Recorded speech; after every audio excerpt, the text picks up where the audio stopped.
Hello everyone. Ang atong topic karon kay Introduction to Programming. Unang-una, ang objectives. Discuss the earliest methods of computing and its history, define algorithm, explain the programming development cycle, describe steps for developing a program, discuss problem analysis, explain intellectual disparities between man and machine, and describe modeling tools. Sa overview, humans have been writing sequences of steps to accomplish tasks long before computers. Sa una pa lang, naanay mga similar nga pamaagi sa paghimo og algorithm like mga sequences of steps. For example, ang kanang mga cooking recipes na kung magluto ka, naama na yung mga step-by-step instructions. The term computer was originally used for humans to perform manual calculations. Sa una pa lang ang term nga computer dili pareha sa karon nga literal jud nga computer. Sa una ang computer sa ilaha kay mga tao nga sila ang magbuhat sa mga calculations manual lang. In early computing history during World War II, women, or as they refer to as computer, performed manual calculations for ballistic trajectories.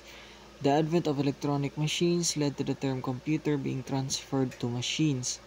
Katong time na nga naanay mga electronic machines ang term nga computer, na-transfer na to machines. Unya kay tungod atong naanay may mga machines, ang katong mga manual processes murag gi-broke down siya into elementary steps para maging mas simple lang ba. Unya kay tungod dira ana nabuo ang konsepto sa algorithm. Unsa ay ang algorithm?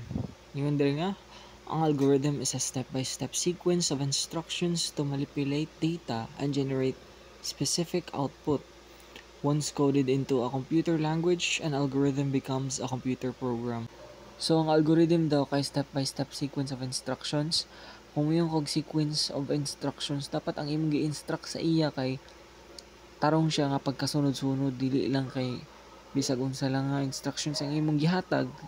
Dapat logically ordered siya kay para maka-manipulate og data nga imong gi-input. Tapos kung mahuman na og manipulate ng data, mag-generate din na siya og output depende sa instructions nga imong gihatag. Tapos kung kanang ang algorithm imo na siyang i-code sa computer language, matawag na siya og computer program.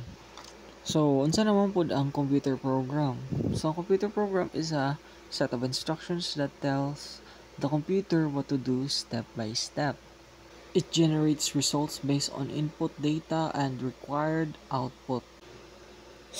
Base sa definition sa computer program, murag hapit-hapit lang siya sa algorithm. Unsa day nakalain anang algorithm o computer program? Ang algorithm, mura na siya ang idea lang ba, murag gi-explain lang niya ang procedure sa pag-solve sa problem or kung saan niya pag-execute sa instructions, while ang computer program, mura na siya gi-apply na nimo ang algorithm. Basically, imuha nang gibutang ang iyang code sa programming language kay para iingon niya ang computer kung unsa ang buhaton niya maka-generate siya og output. Programming development cycle. Ang pag-program na siya development cycle. The cycle involves defining, coding, compiling, executing, and fine-tuning a program. It is a continuous process of refinement until the program is error-free and produces the expected output. Ang kaning development cycle, siya murag mga phases or parts or steps nga imuhang sundon kay naani siya proseso. Unya kailangan jud nimo i-follow ang proseso kay para ma-refine jud nimo ang imuhang program aron wala siya errors. Unya makaproduce jud sa og output nga imuhang gi-expect. Kaning programming development cycle naani steps. Number 1, defining and analyzing the problem. Number 2, planning and designing the solution. Number 3, coding the solution. 4, testing and debugging the solution. 5, implementation. 6, maintenance and documentation. Step 1, atong i-define o analyze ang problema. Unang-una, dapat ato yung i-identify ang problema. Dapat daw nga sabton sa mga programmers kung unsa ang mga kailangan o gusto sa mga users. Dili kay maghimo-himo lang ka og computer program tapos walang day gihapon siya pulos kay ang imong gihimo nga computer program kay dili dito siya nakafocus sa isa ka problem. So unsa may solve ana nga problem. Mao lang dapat una jud i-identify nimo ang problem. Tapos kung imo na siyang i-analyze, dapat i-break down nato into smaller and manageable parts kay para ma-handle lang og dali. So, an example, a daughter spends part of her school fee on shopping. So, ang problema ani ron kay ang kwarta nga ibayad unta sa iyahang school fee, iyan na noong gi-shopping. So, karon kailangan na niya mangita og paagi kay para mataplan ang iyahang gamit nga kwarta sa pag-shopping. So, kung ato ning i-analyze ang problem, isa ka solution ani kay mag-borrow sa friends o families. Pero, kung atong i-consider ang fact nga dako day ang ihang gigasto sa pag-shopping, dili pud basta-basta nga makabaro ra. So instead nga isa ra ka tawo ang imong utangan, imo siyang itunga murag i-breakdown nimo. So mag-borrow ka sa imong mga friends like ginagmay lang pero daghan sila.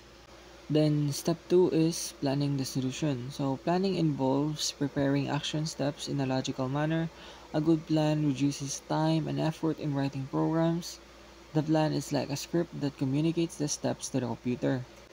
So, syempre, after nimo ma-identify ang problema, planuhan jud nimo ang solution. Then, algorithm and planning. So, sa pagplano sa imong algorithm na siya step-by-step process para ma-solve ang imong problema. Like for example, ang kanang step sa pagkuha og tubig. Una, magkuha ka og bucket, then moadto ka sa faucet. Then sulod mo og tubig. Then etc. na yun. So, pinadayon na sunod-sunod. Kay ang computer, kailangan na siya og detailed nga instructions. So, intellectual disparity between humans and machines. So, importante nga dapat mahibalo na to nga ang computers, wala na sila yung intellect, di na sila makaisip, di na sila makabuhat og ila lang. Nag-rely lang na siya sa ato ang i-program nga instructions. Tapos karon natay mga modeling tools, mao ni ang mga ginagamit para sa pag-present sa imong algorithm. So natay two modeling tools which is ang pseudocode ug ang flowchart. So unang-una ang pseudocode. Pseudocode is a non-standard English-like representation of an algorithm. It outlines logical processes in a readable and understandable format. So ang kaning nakita niyo sa picture, mao ni ang pseudocode. Mura siya og kanang pareha na bitaw sa kanang nag-code ka sa programming languages. Ang nakalain lang niya kay naggamit ra bitaw ka og kanang mga sentences or phrases kay para mag-explain sa imong instructions. Unya dili siya parehaan ng sa mga programming languages bitaw nga stricto siya sa mga syntax. Kani sa pseudocode pwede ka magamit og mga laing terms sa pag-explain sa imong process. Then, sunod kay ang flowchart. So, a flowchart is a visual diagram showing the step-by-step process of solving a problem. It provides a clear picture of the entire programming task. So, ang flowchart isa ka visual diagram nga nagpakita og proseso sa pagsulbad sa imong problema. Iyang gipakita ang tibuok na programming task para mas makita nimo ang flow sa imong mga instructions.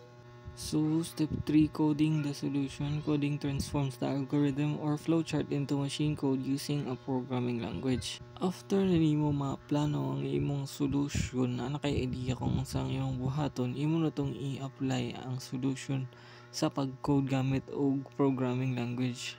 So, ay mga types of programming languages na ay low-level languages. Mao na ang binary code nga magamit ra ka og 0 o 1. Then napoy mga middle level languages which is ang C languages nga gi-combine ra ang low ug high level features. Then napoy high level languages which is ang COBOL, Java, Visual Basic nga nagamit lang og English-like statements sa pag-code. Then step 4, testing and debugging. Testing ensures the program works correctly. Meanwhile, debugging involves correcting errors like syntax errors, logic errors, or runtime errors.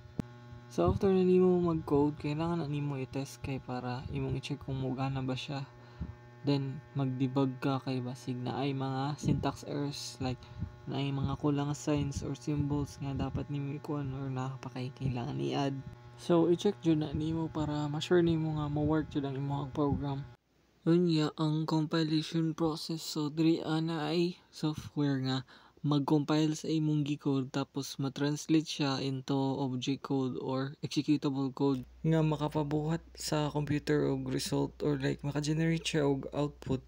Tapos dira na nimo makita kung naabay error ang imong G-code. Tapos kung naaman, dira na ka mag-debug. Then diri sa debugging process, kung mag-test run na ka usahay maka-cause siya og abnormal termination or like mali ang nagawas nga output. So na kay utron sa imong G-code. Then sa step 5, implementation. Pag human nimo og test ang imong program, imo nang gamitan og live data. Tapos during sa 3 months, bantayan na nimo kay para imo jung ma-ensure kung wala na siya errors. Then step 6, maintenance and documentation. So diri gina-maintain na nimo ang imong program kay since naa may mga bagong rules o policies, kailangan ma-change pud ang imong program na kay pang-add murag kay i-update sa imong program.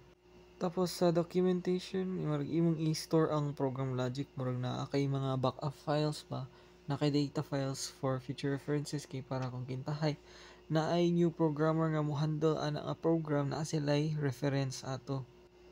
So, ang importance sa documentation. Documentation ensures the program's logic can be traced and updated. It helps new programmers understand the program structure and functionality. So, kay tungod sa documentation, ma-ensure jud nga matrace ra ang logic sa program o ma-update. Tapos, pareha sa giingon kung naa may bag-ong programmers, dali ra ma-sabtan ang structure o functionality sa program.